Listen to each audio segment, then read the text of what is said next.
sebagai perwakilan dari kelompok 7 yang berisikan anggota. Jadi di sini kami akan melaporkan hasil pengamatan kami tentang praktikum difusi dan osmosis pada sel hewan dan manusia. Langsung saja kita ke part selanjutnya. Tujuan diadakan praktikum ini yang pertama untuk memahami konsep difusi dan osmosis dalam sel hewan dan manusia, yang kedua untuk mengamati perubahan morfologi sel akibat perbedaan konsentrasi larutan, yang ketiga menganalisis efek osmosis pada eritrosit dalam berbagai larutan.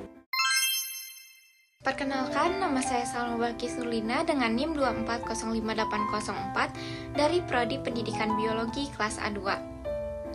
Nah, pertama-tama kita akan membahas difusi dan osmosis. Difusi dan osmosis merupakan proses penting dalam transportasi zat di dalam sel hewan dan manusia. Difusi adalah perpindahan molekul dari daerah berkonsentrasi tinggi ke daerah berkonsentrasi rendah. Sedangkan osmosis adalah perpindahan melalui membran semipermeabel dari larutan berkonsentrasi rendah ke larutan berkonsentrasi tinggi. Proses ini berperan sebagai regulasi keseimbangan cairan tubuh serta distribusi nutrisi dan zat sisa metabolisme. Perbedaan konsentrasi larutan di lingkungan sel dapat menyebabkan perubahan morfologi sel akibat osmosis. Sel darah merah atau eritrosit yang berada dalam larutan hipotonik akan mengalami lisis karena air masuk ke dalam sel secara berlebihan. Sedangkan dalam larutan hipertonik, eritrosit akan mengalami krenasi akibat kehilangan air. Fenomena ini juga dapat diamati pada berbagai jenis sel hewan lainnya yang mengalami perubahan bentuk saat berada dalam kondisi osmotik yang berbeda.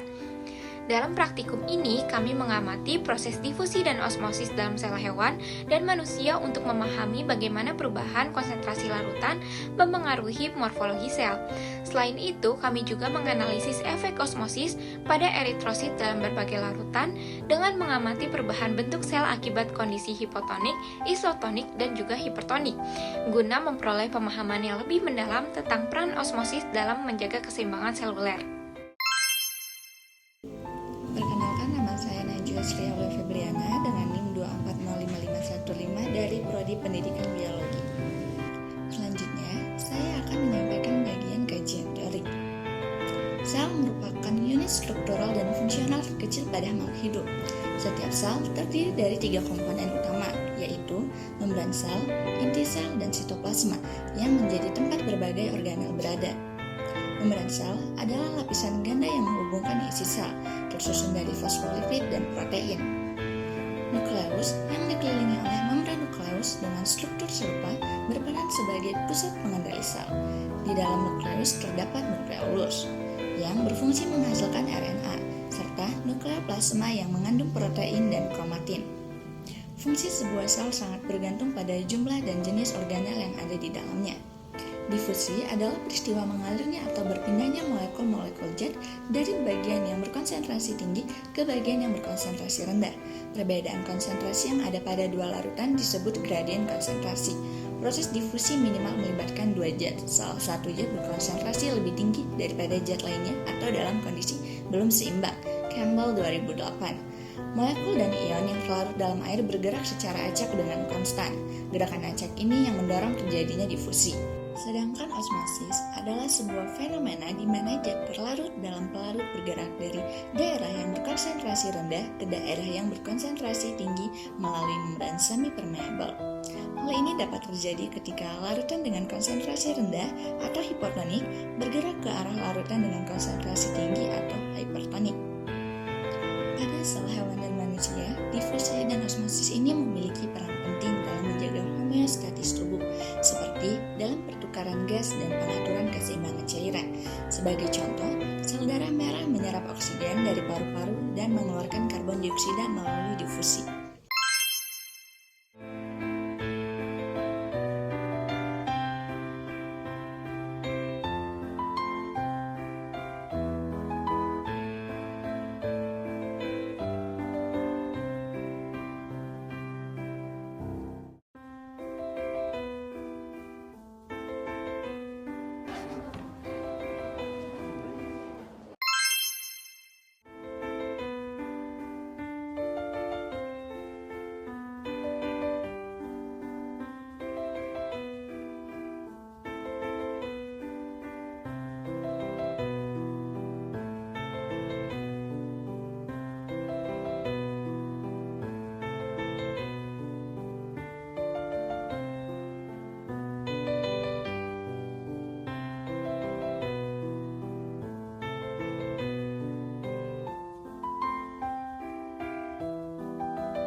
Di sini saya akan membahas hasil dari kegiatan praktikum kami.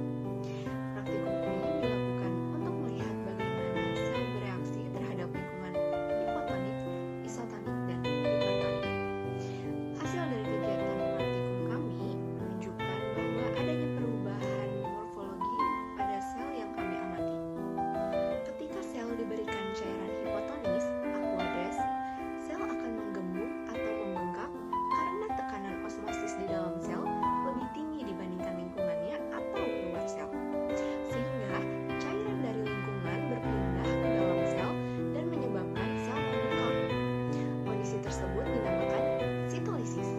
Dalam kondisi ini, tekanan turgor dalam sel meningkat secara signifikan karena air terus masuk ke dalam sel. Menurut Janssen, lisis pada sel hewan sering terjadi karena membran sel tidak mampu menahan tekanan yang dihasilkan oleh masuknya air dalam jumlah yang besar. Sel hewan tidak memiliki dinding sel yang kaku, sehingga tekanan ini tidak dapat diimbangi dan membuat sel pecah. Selanjutnya, saat sel diberikan larutan isotonik NaCl 0,9%, sel akan tetap mempertahankan bentuk normalnya.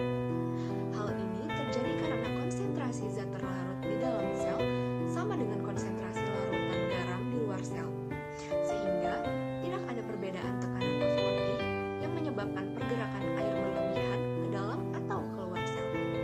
Pada kondisi ini, tekanan turgor dalam sel stabil karena tidak ada tekanan osmotik yang mendorong air masuk atau keluar dari sel.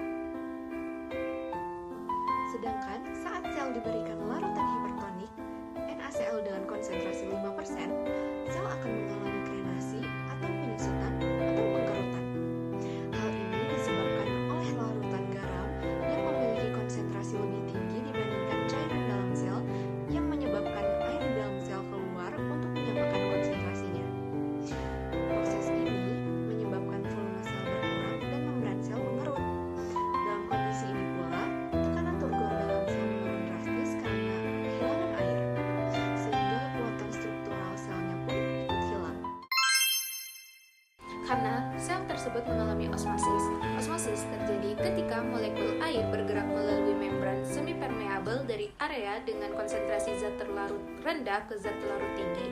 Proses ini menyebabkan kehilangan cairan, menyusut, dan akhirnya permukaan sel mengkerut.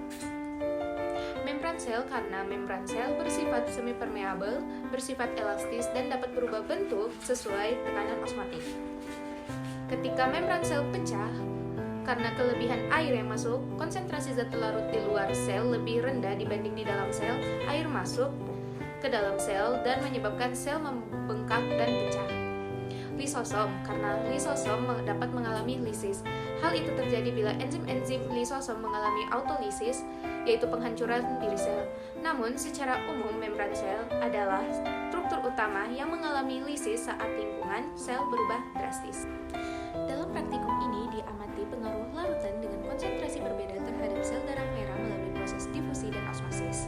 Pada larutan NaCl 0,9% atau larutan isotonik, konsentrasi larutan sebanding dengan cairan dalam sel darah merah sehingga tidak terjadi perpindahan air yang signifikan masuk atau keluar dari sel. Akibatnya, sel darah merah tetap mempertahankan bentuk normalnya karena keseimbangan osmotik telah tercapai.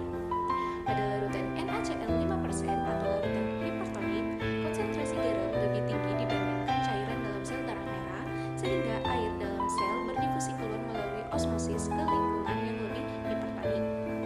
Hal ini menyebabkan sel mengalami krenasi, yaitu menyusut dan tampak berkeriput karena kehilangan air. Sementara itu, pada larutan aqueous atau hipotonik yang tidak mengandung garam, konsentrasi zat terlarut dalam larutan lebih rendah dibandingkan dalam sel darah merah. Akibatnya, air masuk dalam sel melalui osmosis untuk menyamakan konsentrasi, menyebabkan sel membengkak. Jika terlalu banyak air yang masuk, sel dapat mengalami lisis atau pecah karena tekanan osmotik yang berlebihan.